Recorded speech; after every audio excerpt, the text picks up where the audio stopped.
Episode 11 part 2 की शुरुआत में इमसोल की आंख खुलती है और वो संजय के लैब पे सो रही होती है। वो उठकर देखती है कि वो सोते सोते ड्रोल कर रही थी। उसकी वजह से संजय की शर्ट खराब हो गई। वो जल्दी से उसको सुखाने की कोशिश करती है, तभी संजय की आंख खुल जाती है और वो पूरी रात नहीं सोया था। वो पूछता है तुम हवा क्यों दे रही हो, तो वो बोलती है तुमको गर्मी लग रही होगी इसलिए। अचानक से संजय इमसोल के भाई को देख लेता है और वो जैसे ही खड़ा होता है उसकी शर्ट फट जाती है। इमसोल का भाई अंदर आता है और वो उन दोनों को साथ में देख लेता है। वहीं इमसोल की मॉम भी आ जाती है और संजय की फटी हुई शर्ट को देखकर उसका भाई संजय को मारने लगता है। फिर संजय के डैड भी आ जाते हैं और उसके भाई को मारने लगते हैं। इमसोल की मॉम संजय के डैड को धक्का दे देती है, जिससे अब वो दोनों झगड़ा करने लगते हैं। इमसोल की मॉम बोलती है अपने लड़के को देखो कैसी हालत हो रही है उसकी। तो जैसे ही वो संजय को देखते हैं और उसकी शर्ट फटी हुई होती है तो वो बोलते हैं तुम इस लड़की की वजह से यूएस नहीं गए, तुमने अपना सपना छोड़ दिया सिर्फ इस लड़की की वजह से। तो इमसोल की मॉम बोलती है ऐसी वैसी लड़की नहीं है मेरी, बहुत कीमती बेटी है वो। मेरी बेटी तुम्हारे लड़के को पसंद भी नहीं करती थी। संजय के डैड उसकी तरफ देखते हैं और संजय बोलता है मैं गिड़गिड़ाया था ताकि वो मुझे पसंद कर ले। ये सुनकर उसके डैड संजय को घसीट कर बाहर ले जाते हैं उसका बैग पकड़ के। तभी उसके बैग में जो गिफ्ट रखा होता है वो गिर जाता है। सब लोग उस गिफ्ट को देखकर एक सेकंड के लिए रुक जाते हैं। गिफ्ट को देखकर संजय के डैड उसको और मारने लगते हैं और घसीट कर बाहर ले जाते हैं। तभी संजय इमसोल का हाथ पकड़ लेता है एंड इमसोल की मॉम उसको घसीट रही होती है और संजय के डैड उसको घसीट रहे होते हैं, लेकिन दोनों हाथ नहीं छोड़ते। धीरे धीरे उनका हाथ छूट जाता है और सीन शिफ्ट होता है।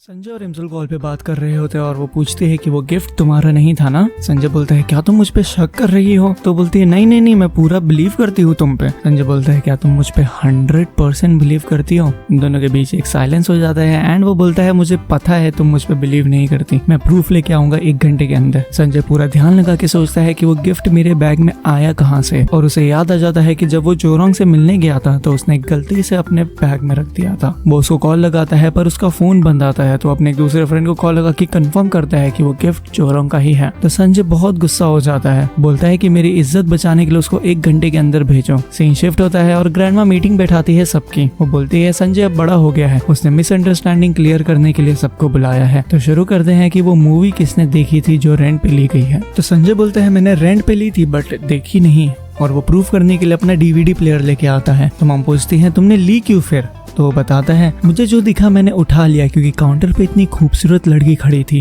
ये सुनकर इमसोल शर्माने लगती है। तो ग्रैंडमा बोलती है तुम मेरी पोती की खूबसूरती से अंधे हो गए, चलो ठीक है आगे बढ़ते हैं। तो कौन बताएगा कि तुम्हारी शर्ट क्यों फटी हुई थी मॉर्निंग में। इमसोल बोलती है मैं रात में मूवी देखते देखते सो गई थी और ड्रोल करने की वजह से उसकी शर्ट गंदी हो गई, तो मैं ट्राई कर रही थी उसको सुखाने का, लेकिन वो अचानक से खड़ा हुआ और शर्ट फट गई। ग्रैंडमा आप बिलीव करते हो ना मेरी बातों पे। तो वो बोलती है हाँ। अब नेक्स्ट टॉपिक। वो गिफ्ट वाला बैग निकालती है और बोलती है ये क्या है और कौन सी सिचुएशन के लिए तुमने 100 से ज्यादा लेके रखे हैं। तो संजय बोलता है ये मेरा नहीं है, मेरे फ्रेंड का है, ये प्रूव करने के लिए वो थोड़ी ही देर में आता होगा। सब लोग उसका वेट करते हैं और वो नहीं आता। थोड़ी ही देर में मॉम डैड उठ के जाने लगते हैं और इमसोल और संजय उनको रोकने की कोशिश करते हैं। तभी ही संजय का दोस्त आ जाता है और वो चिल्ला के बोलता है मेरे कॉन्डम्स तुम्हारे पास है। उसको देख के संजय और इमसोल दोनों खुश हो जाते हैं और हग कर लेते हैं। सीन शिफ्ट होता है और डिटेक्टिव पे जाता है जो कि किलर की सीसीटीवी फुटेज देख रहे होते हैं, और उनको पता चल जाता है कि किलर एक स्लॉटर हाउस में कॉल करने के लिए रुका था एंड अब वो लोग उसको ट्रैक करेंगे। सीन शिफ्ट होता है और टेसोंग पे जाता है। वो अपना फोटो शूट करवा रहा होता है एंड तभी उसको इमसोल का कॉल आता है। वो उससे मिलने जाता है और वो उससे पूछती है कि व्हाइट ट्रक का ओनर किम योंग सू है। इसका मतलब वो इतने टाइम से मेरे आसपास ही भटक रहा था एक चांस का वेट करते हुए। तो टेसोंग बोलता है इस सिचुएशन को देखते हुए तुम्हें अपने घर पे बता देना चाहिए ये सब, जब तक किलर पकड़ा नहीं जाता।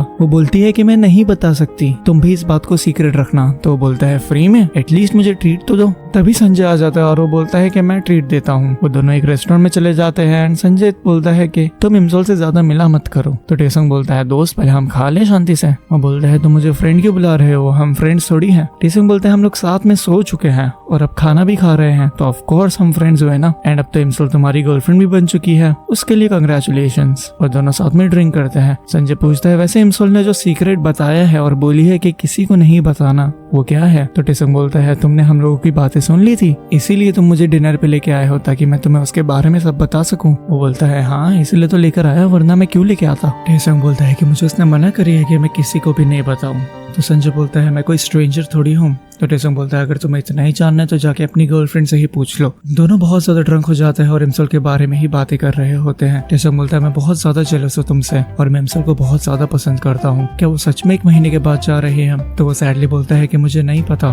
तभी हम इमसोल के बड़े भाई को देखते हैं जो एक्टिंग सेट पे होता है और उसको निकाल दिया जाता है क्योंकि उस सेट पर एक फेमस एक्टर आ रहा होता है। एंड ये चीज hyunju देख लेती है। hyunju उसको कंफर्ट करती है और बातों बातों में वो कन्फेस कर देती है कि वो उसको पसंद करती है। वो बोलता है कि मैंने तो तुमको एक डेट पे देखा था और तुम उसके साथ बहुत खुश थी। hyunju बोलती है तुमको जेलस फील हो रहा है? तो वो बोलता है नहीं। तभी वहाँ एक डॉग की आवाज आती है और वो लोग भागने लगते हैं उसको सुन के। भागते भागते वो लोग एक कबर्ड में घुस जाते हैं और वहीं पर उन दोनों की किस हो जाती है। नेक्स्ट मॉर्निंग संजय और टेसुंग एक बेड पर उठते हैं और संजय वो देख के बहुत शॉक हो जाता है। वहीं पर इनह्यूक भी होता है और वो इन लोग बताता है कि कल रात वो दोनों हर चीज को देख के इमसोल इमसोल बोले जा रहे थे और फिर दोनों साथ में कैरियोके भी गए और इमसोल के लिए सैड सॉन्ग्स गा रहे थे। इन लोगों की कल रात की फोटोज भी दिखाता है। टेसंग उसको बोलता है कि अब तो हम बेस्ट फ्रेंड बन चुके हैं। इनहुक बोलता है तुम लोग इतना ज्यादा ड्रिंक मत किया करो। संजय अपना फेस वॉश करने जाता है और उसको कल रात की कुछ बातें याद आ जाती हैं जहाँ टेसंग बताता है कि उसके डैड सीरियल किलर को ढूंढ रहे हैं और वो सीक्रेट इस केस से ही जुड़ा है।